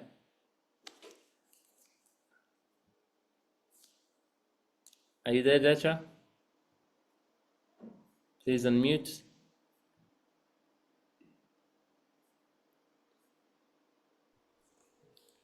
Hello. Hey, Decha, how are you guys? A big hand for Decha, guys. He's our videographer. One of three. We had a team of 3 videographers, director, producer, scriptwriter, and then, of course, a lot of the editing has been done by Decha as well. So he is one of the main men on the ground. We've worked with different groups, different companies. We've worked with Decha for the last couple of years. But Decha, thank you once again. Thank you once again for what you've created. And thank you so much. Yeah, I look forward to, for everyone else, as you know, those of you that opted in for an individual film, that's what's next on the agenda for Decha is somewhere through those. And then we're going to have to set up a little WhatsApp group to be able to liaise with Decha just to prompt that and review your edits and get those out as well. Hina, something you want to say to Decha? I do, but I also want to tell everybody as well. So Decha eternally was such a wonderful film. I've watched it over 10, I don't know how many times, and it actually brings tears to my eyes. So actually really grateful for your team. For the team that you don't know, for the team 2024, 2025 team, you probably don't know, but these guys are really the best. And probably 23 team didn't know, but one of the cameramans, when they actually got to summit, they actually fainted and they were given oxygen because it's that hard. So, you know, it's not a walk in the park, it's a walk on the mountains. You probably don't know, but they were given oxygen and they still created this lovely movie. I mean, I have forever my eternal I'm just eternally grateful to you guys. Thank you. Thank you so much. Thank you so much. Hina, can I just check? Did that happen on this summit? In 2020, Kili 23. Decha, you want to say more? I have nothing to say, but thank you so much for choosing me and trusting me. Hope to see you on August. Awesome. 1st August, we're going to be there. This one, we've got a fashion show planned, Decha, so we might need a bit more film crew. We're going to talk about props. Yeah, sorry, we'll explain a bit more about that. Yeah, there's a fashion Who's going show to show the fashion show? We're speaking to a fashion designer, and we've got Madame Urvi. Remember this posh lady that was there at base? So she's going to be there. And yeah, so she's working on something. We're working on it, and we're also working with Guinness. The world's highest fashion show right now has happened at 5,500.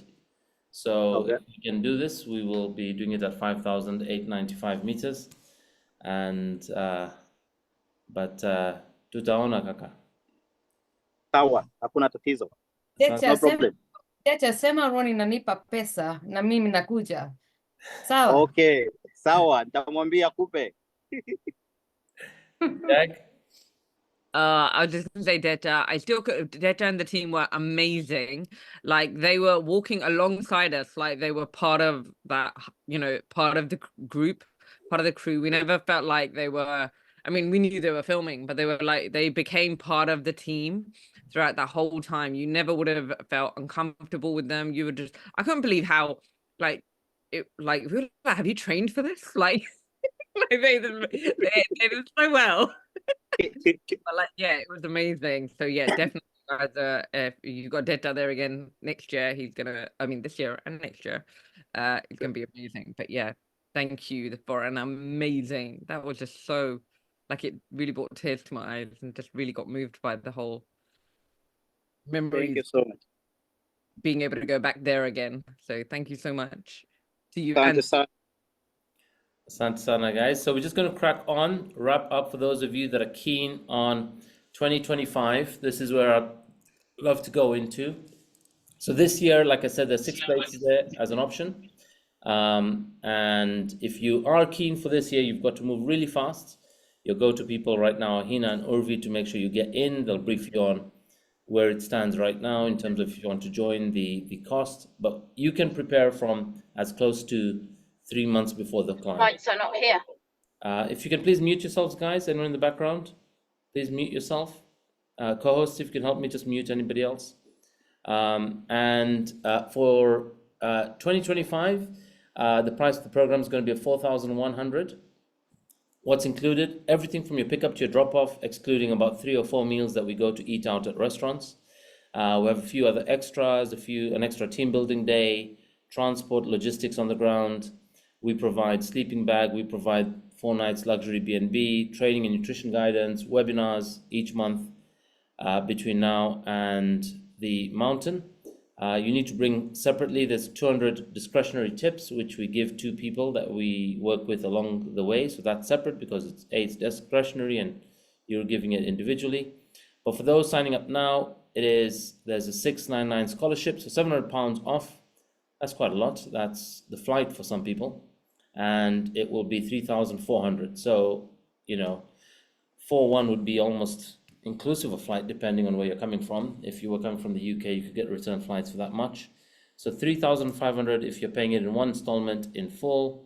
If you're paying it in installments, then 1,000 deposit down, 2,700 balance by 30th April 2025.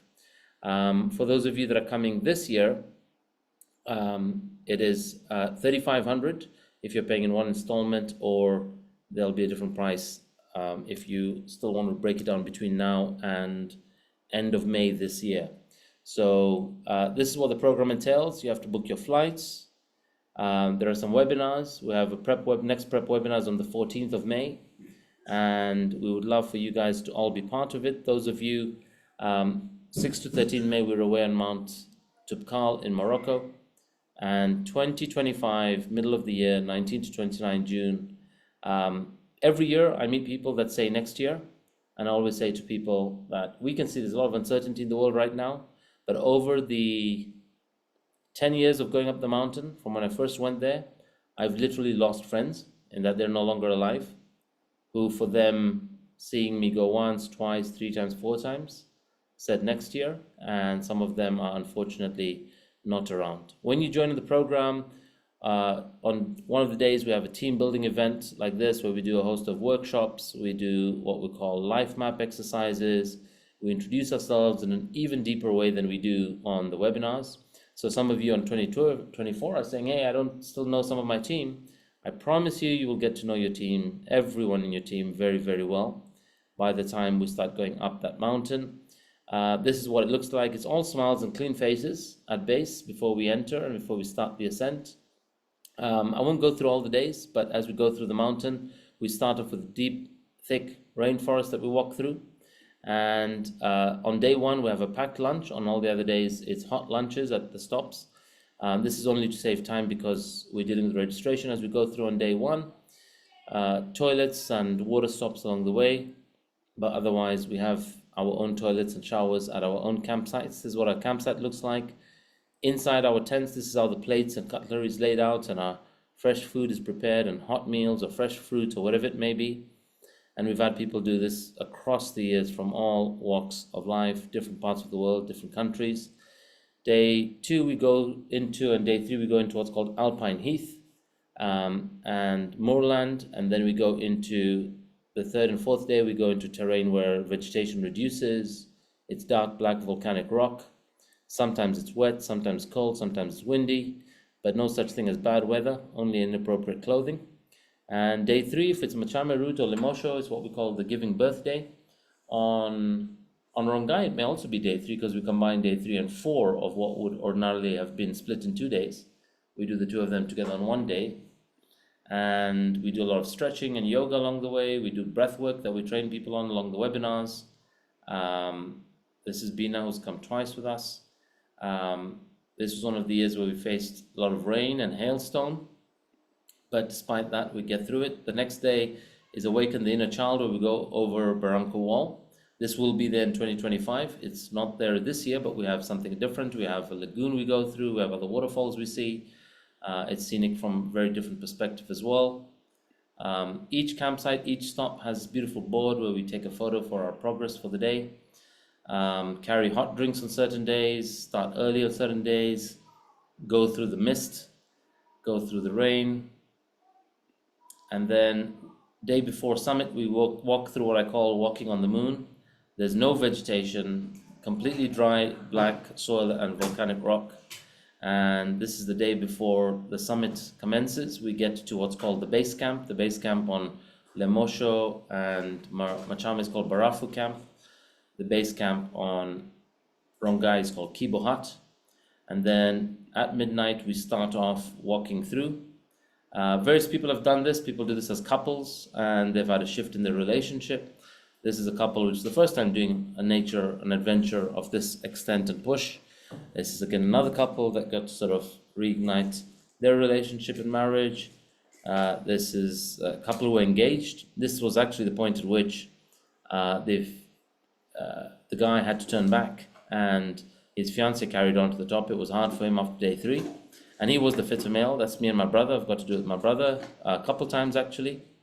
And no alcohol is allowed up the mountain, but we found a couple cheeky ones that snuck in Jameson because they're part of a Jameson group of 7 back home in Botswana, so they wanted to take a photo at summit of them having a shot. They were so excited they forgot to have the shot. Thank God they didn't, because they get mega tipsy very quick. Beautiful skies, great way to see nature. You see beautiful, beautiful, beautiful clouds and orange lit skies and beautiful setup. Is like something, we don't just get to see every day, depending which part of the world that we're in. This is on Rongai Route. This is the lagoon. We camp around this at night. It's just beautiful. And no cold dips at this place, unless we choose to this year, but otherwise we don't. And this is all from melted snow and ice that forms a lagoon. I want you to think of this kind of like Lake Ladakh, those of you that are familiar with it, but this is a smaller puddle, much more smaller than Lake Ladakh, but it is beautiful how that lake is formed. Then we start in the middle of the night, and these are photos that we get to see as we go through the night. That was a video from Ambika a few years ago, where she's encouraging the team to stay positive through the hardest moment.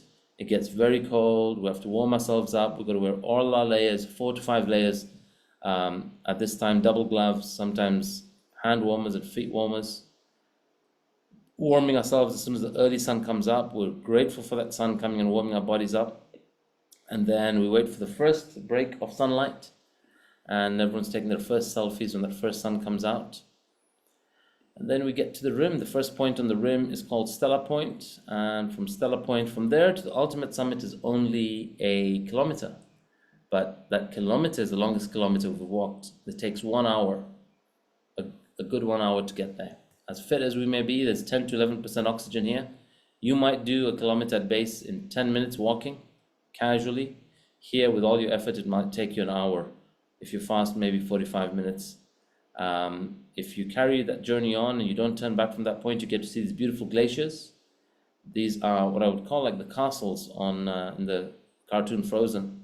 And this is getting to summit. This is the first group in 2017 that got to summit. Pablo, Emma, Amir, and the rest of the team that made that summit. And you get to also take your banners, your country's flags, if you want to represent something you're fundraising for, any announcement. If you want to propose to your missus or you want to re-propose to your wife, you can take a banner to put this up there.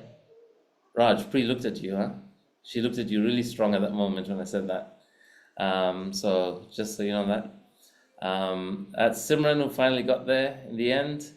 And very hard push, but so moved that she got there. This was her. And we teach on creating a lot of mantras. Her mantra was, I didn't get this far to just get this far.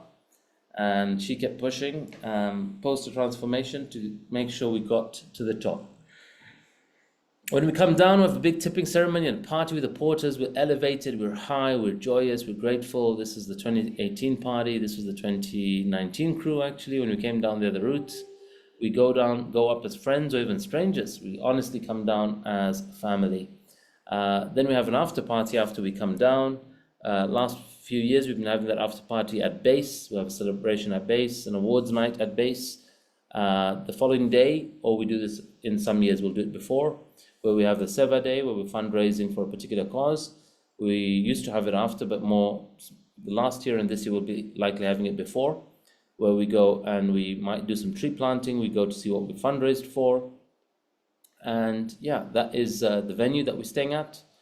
Weru Lodge, beautiful place, owned by friends of ours, and a lovely, lovely place for us to go to.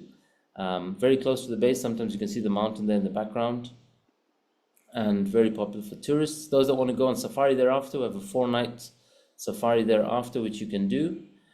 This year we're going to Zanzibar. You're welcome to join to Zanzibar, which is the 11th to 16 August this year. And that's primarily it. How fit do you need to be? These are some of the venues on safari, by the way. But yeah, we share those once we lock that in. How fit do you need to be? How old do you need to be? How young do you need to be? Well, the lower age limit is 10, but like I say, we've taken 9-year-old. I've taken my 6-year-old son. With him, I didn't make it to the top. We got up to 4,000 meters. To go below 10, you need to sign off a waiver and get exception. And the upper age limit, there's no upper age limit. There's an 86-year-old lady that did it. I think when she got to the top, she thought she was going to be the oldest in the world. She found out that an 88-year-old male had done it. And so she came back when she was 89, and she did it at 89. So she's done it twice.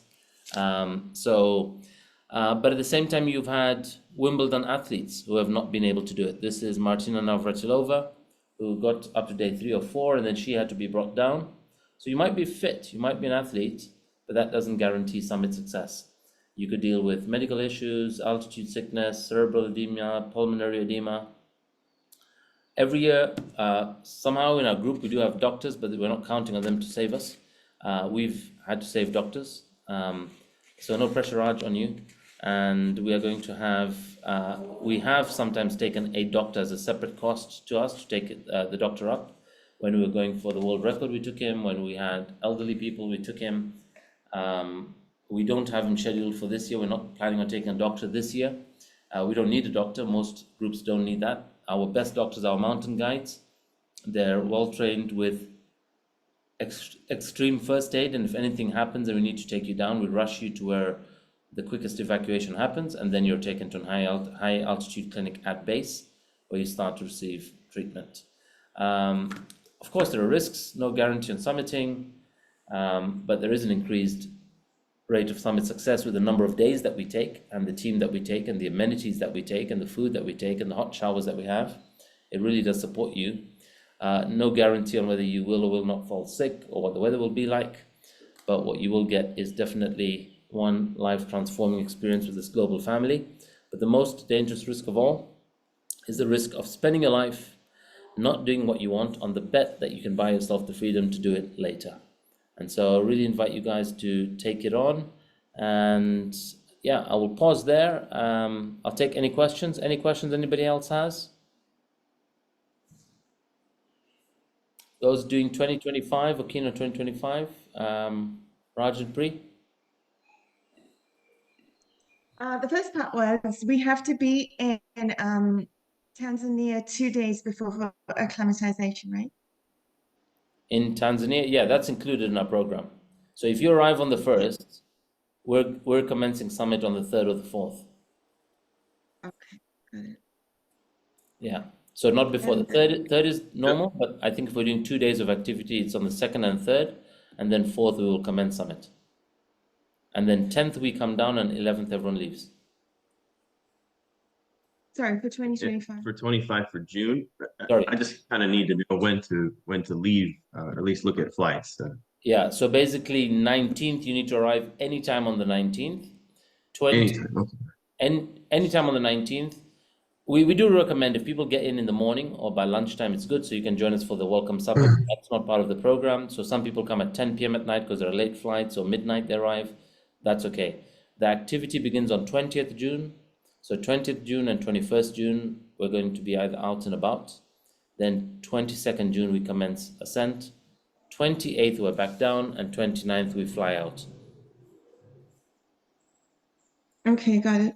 Yeah, just so you know, I'm saying that if we're doing the 2 days before, if there is for any reason based on as we plan, once we know who is in, if for any reason we want to do the server day on the 28th, we will come down on the 27th and go up on the 21st. Okay, got it. Yeah. Okay.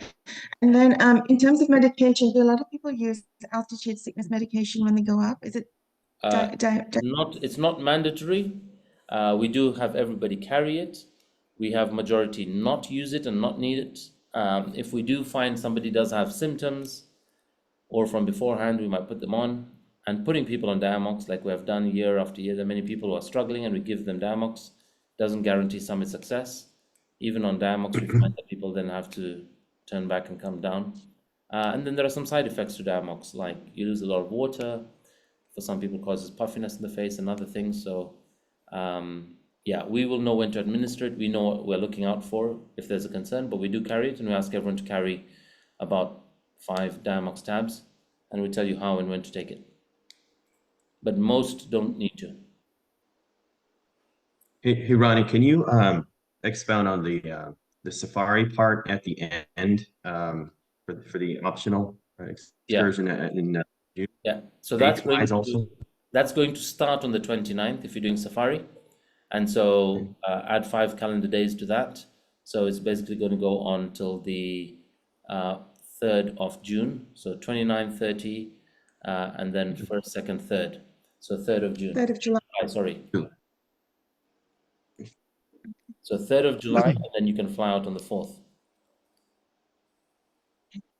Perfect. Yeah. So that safari, we go to It's a must do if you've not been to that part of the world. I have been on safari in Kenya, Zambia, Tanzania. Nothing beats the Serengeti. Nothing beats the Serengeti. And the Ngorongoro crater is on your way to the Serengeti. And it is just so unique in that, especially if we're sleeping and staying somewhere along the rim, you're in a room that's looking into the crater. Just can't beat that view. And that crater it's only about 3 kilometers wide, the diameter of that, and it's you have full ecodiversity of all the wildlife that's there. So you really get to see all the wildlife in quite a saturated form, whereas in Serengeti it's very widespread, very open grassland for miles and miles and miles and miles. So it's great suspense and driving and finding safari, but you really get to see a lot. You get to see them in large herds, especially if you're getting the tail end of the migration, which may be happening around about either of those times. It could happen. And also there is, I do recommend it. It's not included on the safari, but once we know people who are in, we price that all out because the price literally varies year to year, but it is worth doing. And doing it with us, the benefit we have is that we get these 7-seater safari vehicles, but we recommend 6 packs per vehicle. So for every additional passenger, the cost of that vehicle and the guide reduces. So we do get a pretty good rate. It's not a FITBANKER offering. We have a small admin fee that we charge just for planning it, like a couple $100 that are there for designing it. But really, it works out cheaper than you doing it on your own. And also the other question we had was on the training plan. Like, what does that look like? Yeah, so we have a training plan that we share with everyone, and it will be something that we will provide you with. You can, let me see if I got it there to pull it up. And basically, there will be the workouts that we do on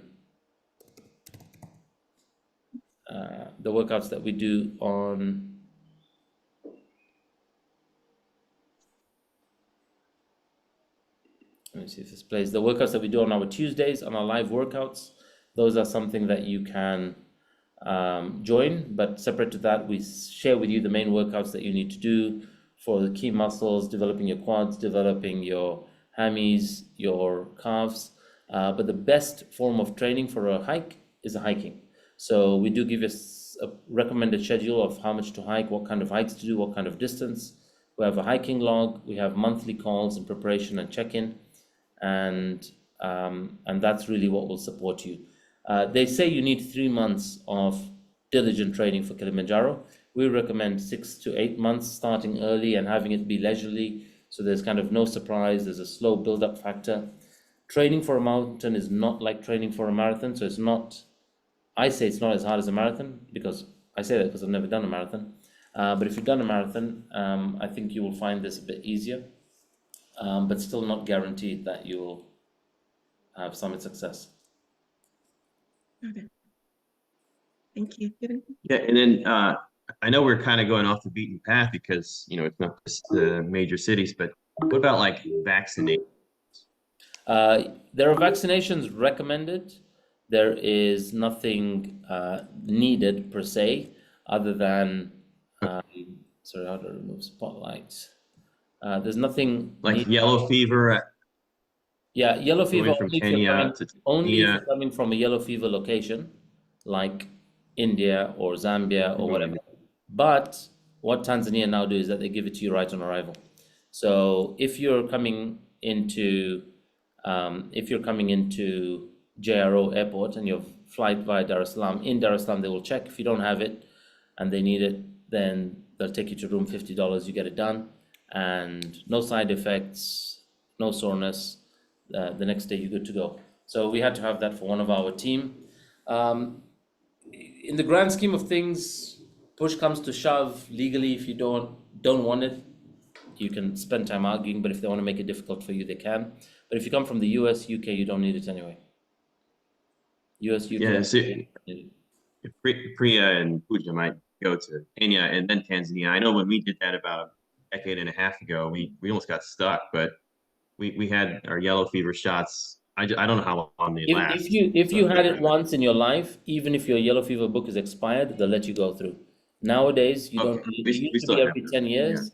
You used to need it every 10 years. Now, it's the view is that so long you got it once, you don't need it. All right. Yeah. Thank So you. even an expired yellow fever book, they're okay with that. They will accept that. And if anything, you can also go with your old yellow fever book to your local clinic. They will just reissue your book. Now they don't have an expiry date. Okay, thank you. Pooja? And if anybody else has any questions, please raise your virtual hand. We'll take yours next before we wrap up. Hi, Ronnie. Sorry, it's not letting me turn my video on, but hopefully you can hear me. What's the deal with travel insurance? There are two types of insurance you need for this. One is travel insurance, and the second one is health insurance. So travel insurance is obviously to cover your bags not showing up. Sorry, your I meant flight health being insurance. cancelled. Yeah. Yeah. So travel is for any bags or anything along the way missing. You need both, right? Or we recommend both. Yeah. And you can come without. Yeah. Sorry, I was talking more about the health insurance. So is there a specific one when you're doing these things? The main thing you need to get is you want one that covers mountain evacuation up to 6 kilometers. And you want to specify that this is a non-technical hike. You want to specify it's called a touristic hike. Based on the region or country that you're coming from, we can give you some companies that people from those locations have used in the past. We can share those links so you can go with those. Yeah. But the moment you just search Kilimanjaro mountain health insurance for your region, it will show you. So as an example, the Zambians can't book from the UK one, and vice versa, the US can't book from the UK one. And then as far as the safari goes, I've recruited Sumer to take time off while I go and do the hike. I'm hoping he and the kids can meet me as soon as we're done and do a safari. So can they join in the safari? Yeah, they can join the safari. So if they're joining on the safari, 19 to 29, they should arrive there on 27th June. They need to arrive there on 27th so that they arrive, they spend the night on 28th. When we come down, they are part of the awards night, because early in the morning, first thing before sunrise, you're starting off for safari. Like we start off in the dark. So 6 a.m. you're leaving for safari. Okay. Yeah, so it's not recommended they arrive on the 28th, because they might be knackered, they might lose a bag, and you don't want that to happen.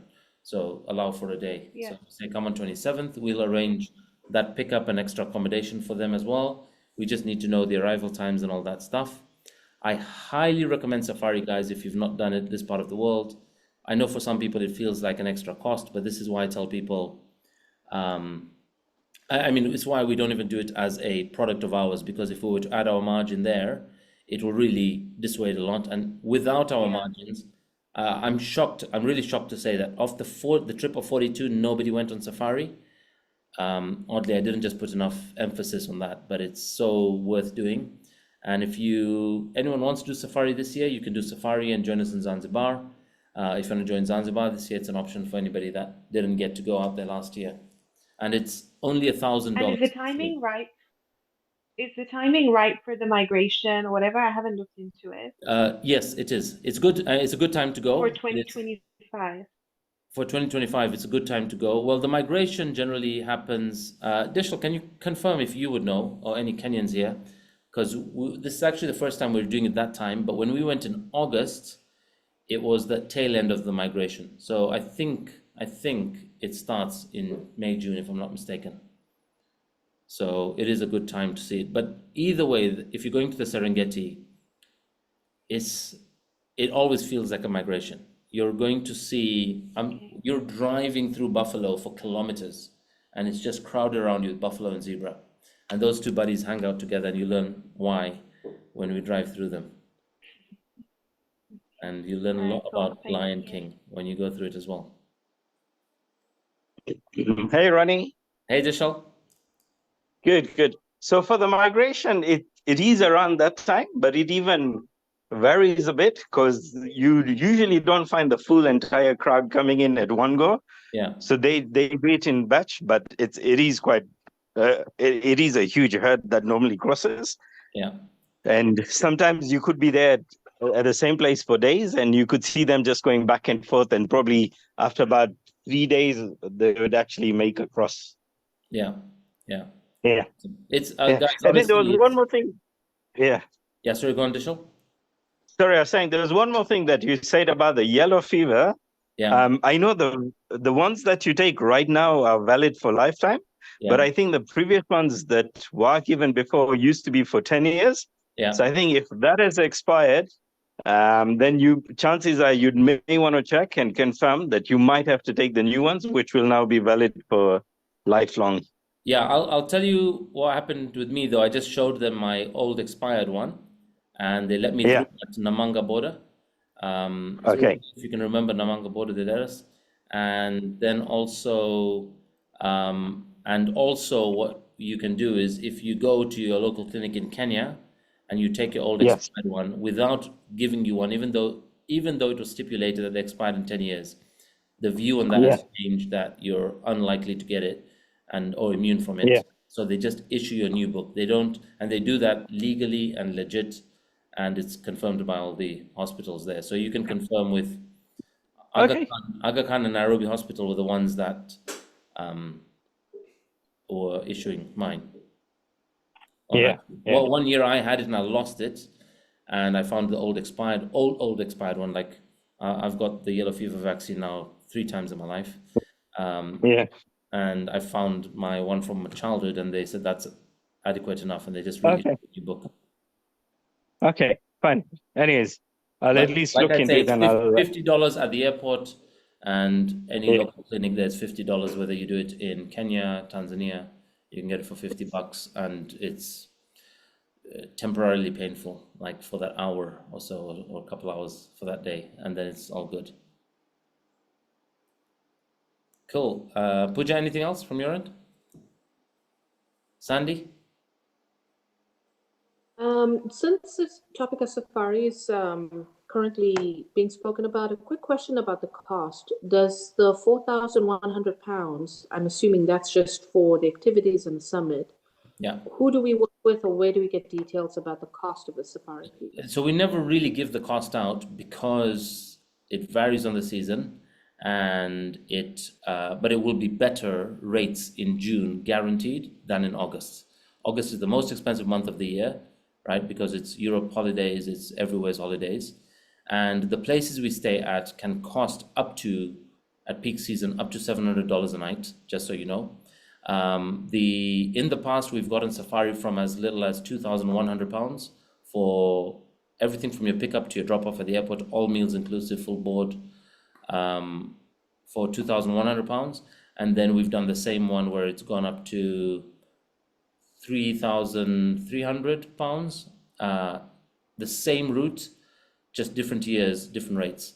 Over lockdown was the best for me. I don't always go because, like I say, it's just a cost for me. But over lockdown, we got access to the best lodges because it was lockdown. They were at low occupancy for very low rates. So we basically got 3-star rates for 5-star venues that we went to.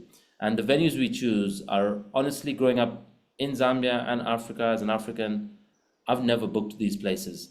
But I now wouldn't want to book anything short of them. I would not want to go on these safaris on budget. I would want to go on these safaris really doing what we do by design, which are, I would say, on average, 4-star resorts, glamping resorts.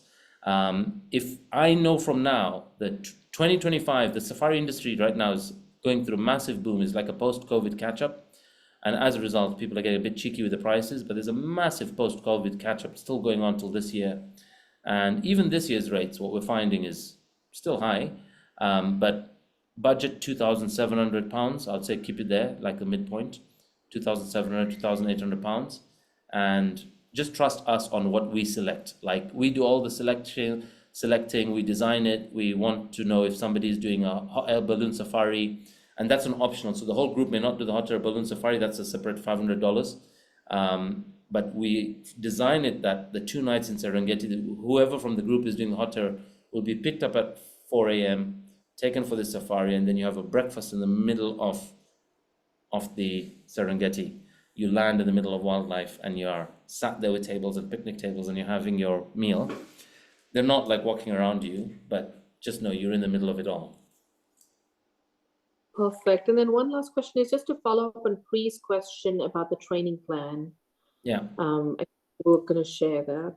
Yeah, I'm just trying to see why it's not open up. Let me see. We can share it on the chat. I got it here. Let me just open it for you.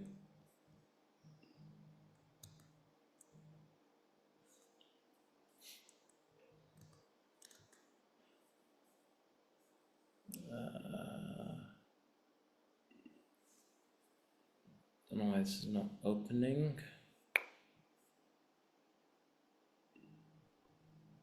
Ronnie, I can share it with Bree later if you need. Yeah, this is it. So just to give you a sense of what it looks like. And I mean, this we can share with anybody for free, whether you're on it or not.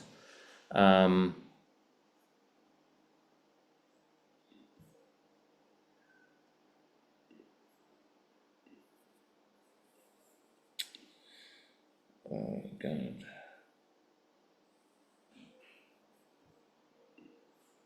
Yeah, so just to give you a sense, this is what it looks like. We're going to basically share with you, yeah, everything you need to do, sets, repetitions, and this is what it looks like. Monday, Wednesday, Friday, 3 days a week. We share some of the exercises that you need to do, how much time you need to prepare. And this is probably slightly more, if I'm to be very honest, than most people do. So it is very much doable. If you do our Tuesday workouts, right, those are free, but the main thing is hiking.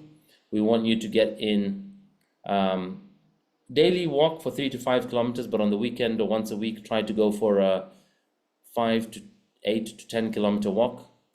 And then closer, the 2 months prior, start to do 12 to 15 kilometer hikes, and even a 20 kilometer hike. So this is the program that we'll share with you. And yeah, just consider those of you that have done the FITBANKER challenge, it's very digestible by you to do what you need to train for Kilimanjaro. So, and your doing FITBANKER challenge by design supports you anyway. All right, cool guys, we're gonna have to wrap up. Any other questions?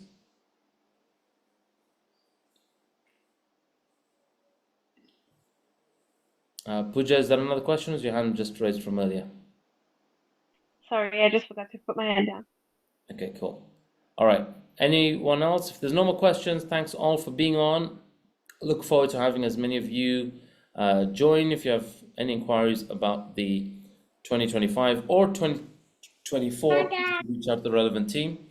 And you can also, please do share the link that I shared of the Kili video if you want to share the high-res version. And again, sorry that was lagging. I don't know why that happens, but great, you all got to see what we got to see. All right, guys, bye for now, and see you on a mountain soon. Bye, all. Thank you, Ronnie. Bye. Bye, Thank guys. you. You're welcome. Bye. Bye.